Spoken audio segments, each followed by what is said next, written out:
السلام علیکم ورحمۃ اللہ وبرکاتہ۔ بسم اللہ الرحمن الرحیم۔ دریائے نیل خشک ہو چکا تھا، وہ دریائے نیل جس کا پانی ٹھاٹھیں مارتا تھا اور مصر کے کھیتوں کو سیراب کرتا تھا، وہ دریا خشک ہو چکا تھا۔ مصر کے لوگ یہ دیکھ کر پریشان ہو گئے، ایسا پہلی بار نہیں ہوا تھا۔ ہر سال دریائے نیل خشک ہو جاتا تھا۔ مصر کے لوگوں کا کہنا تھا دریائے نیل ہر سال انسانی قربانی مانگتا ہے، جب وہ یہ قربانی دے دیتے تو دریائے نیل پھر سے ٹھاٹھیں مارنے لگتا، لوگ خوش ہو جاتے، ان کی کھیتیاں پھر سے لہلہانے لگتی۔ اب ایک بار پھر دریائے نیل خشک ہو چکا تھا، لوگوں کے چہرے پریشانی سے مرجھا گئے تھے۔ دریا اس بار پھر ان سے ایک انسان کی قربانی مانگ رہا تھا، وہ سب مجبور تھے۔ یہ ان دنوں کی بات ہے جب حضرت عمر ابن العاص رضی اللہ تعالی عنہ نے مصر فتح کیا تھا۔ مصر میں فوجیں موجود تھیں۔ امیر المومنین حضرت فاروق اعظم رضی اللہ تعالی عنہ نے مصر میں حضرت عمر ابن العاص رضی اللہ تعالی عنہ کو گورنر مقرر کیا تھا، اور اس کے چند دن بعد ہی دریائے نیل خشک ہو گیا تھا۔ لوگوں کی پریشانی دیکھنے کے قابل تھی۔ لوگ دریائے نیل میں انسانی قربانی کی تیاریاں کرنے لگے۔ اب لوگ خوش تھے کہ دریا انسان کی قربانی کے بعد پھر سے بہنا شروع کر دے گا اور خوشحالی ہی خوشحالی ہوگی۔ آخر وہ دن بھی آ گیا جس دن ایک انسان دریائے نیل کی بھینٹ چڑھ جانا تھا۔ لوگ صبح ہی صبح یوں تیار ہو کر باہر نکل آئے جیسے عید کا سما ہو۔ ہر شخص کے چہرے سے خوشی جھلک رہی تھی۔ حضرت عمر بن العاص رضی اللہ تعالی عنہ دریائے نیل کے خشک ہونے کی وجہ سے سخت پریشان تھے۔ جب انہوں نے یہ سنا کہ لوگ دریائے نیل کی بھینٹ چڑھانے کے لیے ایک انسان کو قربان کرنے لگے ہیں تو وہ تڑپ اٹھے کہ یہ تو سراسر ظلم ہے۔ دریا کے لیے ایک انسان کو قتل کر دینا کہاں کی عقل مندی ہے۔ حضرت عمر بن العاص رضی اللہ تعالی عنہ اپنے چند آدمیوں کے ساتھ دریائے نیل کی طرف چل پڑے۔ وہ اس قربانی کو ہر حال میں رکوانا چاہتے تھے۔ جب وہ دریائے نیل کے پاس پہنچے تو انہوں نے وہاں عجیب سما دیکھا۔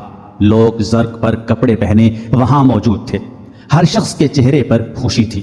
جب ان لوگوں نے گورنر کو دیکھا تو حیران رہ گئے اور سوچنے لگے شاید گورنر بھی اس قربانی کو دیکھنے کے لیے آئے ہیں۔ حضرت عمر بن العاص رضی اللہ تعالی عنہ نے دیکھا کہ لوگ ایک 15 سالہ لڑکی کو لے کر وہاں آئے ہیں۔ اس لڑکی نے زرق برق لباس پہنا ہوا تھا، وہ زیورات سے لدی پھدی تھی۔ لڑکی خوف سے کانپ رہی تھی، اس کا چہرہ ہلدی کی طرح زرد ہو رہا تھا۔ لڑکی لڑکھڑاتے قدموں سے آگے بڑھ رہی تھی۔ وہ لرزتی کانپتی ہوئی لوگوں کے ہمراہ دریا کے کنارے پر پہنچ کر رک گئی۔ اس نے مڑ کر اپنے بوڑھے باپ کی طرف دیکھا۔ باپ کی آنکھوں میں آنسو تھے، وہ مجبور تھا۔ لوگ اس کی بیٹی کو گھسیٹ کر موت کے منہ میں دھکیل رہے تھے، وہ کچھ نہیں کر سکتا تھا۔ اپنی بوڑھی آنکھوں سے بیٹی کو موت کے منہ میں جاتے ہوئے دیکھ رہا تھا۔ لڑکی کی ماں تو غم سے نڈھال ہوئی جا رہی تھی۔ لڑکی ہاتھ چھڑا کر اپنے باپ کی طرف دوڑی۔ لوگ اس کے پیچھے بھاگ کھڑے ہوئے اور لڑکی کو پکڑا اور پھر سے دریا کے کنارے پر لے آئے۔ لڑکی رو کر لوگوں سے التجا کرنے لگی، مجھے چھوڑ دو، میں مرنا نہیں چاہتی۔ لوگوں نے اسے مضبوطی سے پکڑ لیا۔ اب حضرت عمر بن العاص رضی اللہ تعالی عنہ کے صبر کا پیمانہ لبریز ہو چکا تھا۔ وہ جلدی سے آگے بڑھے اور لڑکی کو ان لوگوں کی قید سے چھڑاتے ہوئے بولے، یہ سب کیا ہے؟ تم اس لڑکی کو کیوں ہلاک کرنا چاہتے ہو؟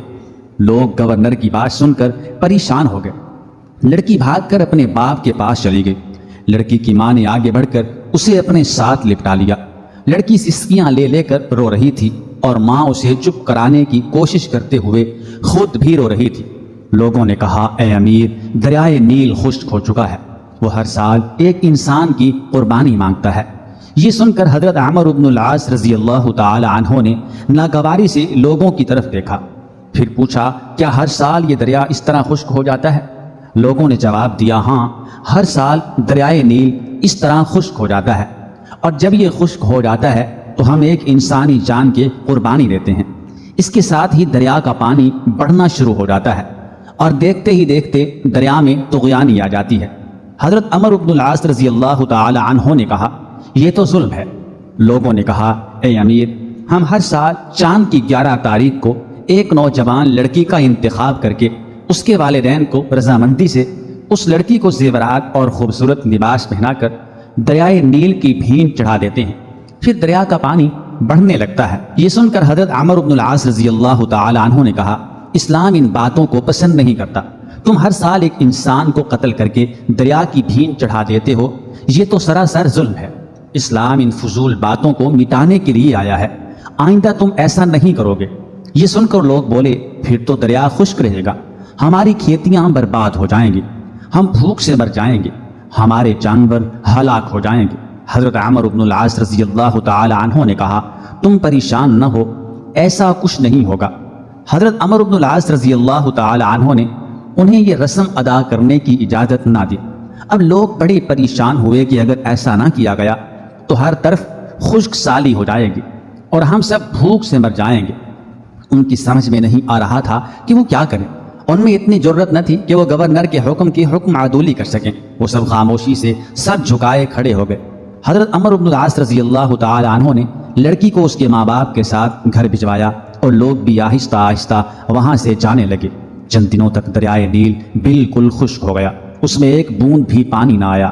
لوگ بھوک کھلا گئے، ان کی کھیتی باڑی دریائے نیل کے پانی سے قائم تھی، زمینیں بنجر ہو گئیں، لوگ فاقوں سے مرنے لگے، جانور چارہ نہ ہونے کی وجہ سے تڑپ تڑپ کر جانے دے رہے تھے۔ یہ دیکھ کر لوگوں نے مصر سے نکل کر دوسرے علاقوں کا رخ کیا، ہر طرف ویرانی ہی ویرانی تھی۔ حضرت عمرو بن العاص رضی اللہ تعالی عنہ نے جب دیکھا تو وہ بھی پریشان ہو گئے۔ آخر انہوں نے امیر المومنین حضرت عمر الفاروق رضی اللہ تعالی عنہ کو ایک خط لکھا اور اس میں ساری صورتحال واضح کر دی۔ امیر المومنین حضرت عمر فاروق رضی اللہ تعالی عنہ نے جب یہ خط پڑھا تو آپ نے حضرت عمرو بن العاص رضی اللہ تعالی عنہ کو جواب میں لکھا تم نے مصریوں کو بہت اچھا جواب دیا، اسلام ایسی باتوں کی اجازت نہیں دیتا، وہ ایسی فضول باتوں کو مٹانے کے لیے آیا ہے۔ میں اس خط کے ساتھ ایک رقعہ بھیج رہا ہوں، تم یہ رقعہ دریائے نیل میں ڈال دینا۔ جب حضرت عمرو بن العاص رضی اللہ تعالی عنہ کے پاس امیر المومنین حضرت عمر فاروق رضی اللہ تعالی عنہ کا خط پہنچا تو انہوں نے خط کے بعد وہ رقعہ بھی پڑھا جو دریائے نیل میں ڈالنے کے لیے تھا۔ اس میں لکھا تھا یہ خط اللہ کے بندے عمر بن خطاب رضی اللہ تعالی عنہ کی طرف سے دریائے نیل کے نام ہے۔ اے دریا، اگر تو اللہ کے حکم سے بہتا تھا تو ہم بھی اللہ ہی سے تیرا جاری ہونا مانگتے ہیں، اور تو اللہ کے حکم سے جاری ہو جا، اور اگر تو خود اپنی مرضی سے بہتا ہے اور اپنی مرضی سے رک جاتا ہے تو پھر تیری کوئی پرواہ اور ضرورت نہیں۔ حضرت عمرو بن العاص رضی اللہ تعالی عنہ نے یہ رقعہ دریائے نیل میں ڈال دیا اور واپس چلے آئے۔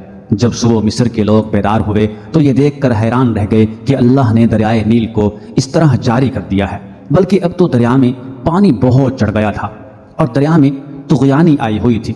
لوگ یہ دیکھ کر خوشی سے چلا اٹھے، دریا جاری ہو گیا۔